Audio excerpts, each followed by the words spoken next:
मंत्री और राजा। एक राजा जिसका बहुत बड़ा राज्य था, कोई कमी नहीं थी, जो भी हुक्म करते वही हो जाता था। लेकिन राजा में एक आदत थी कि वह जो भी कोई थोड़ी सी गलती करता, उसे तुरंत 10 बड़े खूंखार कुत्तों के सामने डालकर उसे कुत्तों से नचवाता। राजा बड़े गुस्से वाला था। राजा की इस आदत से सभी परेशान थे। राजा का मंत्री भी राजा की इस आदत की आलोचना करता था। एक दिन उसी मंत्री से कोई गलती हो गई। राजा को गलती का पता चला तो राजा ने तुरंत हुक्म दिया कि जाओ। मंत्री ने राजा से गलती मांगी, लेकिन माफ़ी नहीं। राजा ने कुछ नहीं सुना और कहा कि जो कह दिया सो कह दिया, और सिपाहियों से कहा ले जाओ कुत्तों के बाड़ों में। मंत्री ने कहा ठीक है राजा जी, लेकिन मेरी आखिरी इच्छा तो मान लो। राजा ने कहा ठीक है, बताओ अपनी आखिरी इच्छा। मंत्री ने कहा मुझे 10 दिन की मोहलत दे दीजिए बस।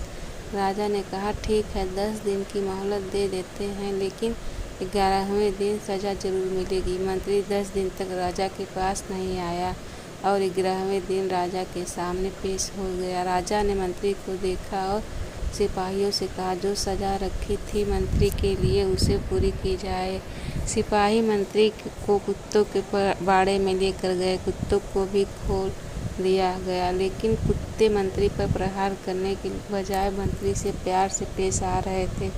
यह देखकर राजा चौंक गया कि जिन कुत्तों को प्रहार करने के लिए ट्रेन किया गया है, वे इतने प्यार से पेश आ रहे हैं। राजा ने मंत्री से कहा कि ये चमत्कार कैसे हो गया, इन कुत्ते को क्या हो गया। मंत्री ने जवाब दिया कि इन 10 दिनों में मैंने इन कुत्तों की बहुत सेवा की है, इन्हें खाना खिलाया नहलाया। अब इन कुत्ते जान चुके हैं कि मैं इनके लिए कुछ अच्छा करता हूँ, ना कि बुरा। ये मुझ पर प्रहार नहीं करेंगे। मैंने आपकी इतने दिनों से सेवा की है, फिर भी आप मेरी गलती को माफ़ नहीं कर सके। आपसे ज़्यादा अच्छे तो ये कुत्ते हैं जो अच्छा और बुरे को पहचानते हैं। राजा यह सब देखकर बड़ा शर्मिंदा हुआ।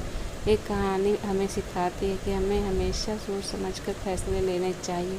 किसी की एक गलती को लेकर ही उसे ज़िंदगी भर के लिए सज़ा नहीं देनी चाहिए, बल्कि उसे माफ़ करने की हिम्मत रखनी चाहिए। कैसी लगी आपको एक कहानी, कमेंट करके ज़रूर बताएं। धन्यवाद।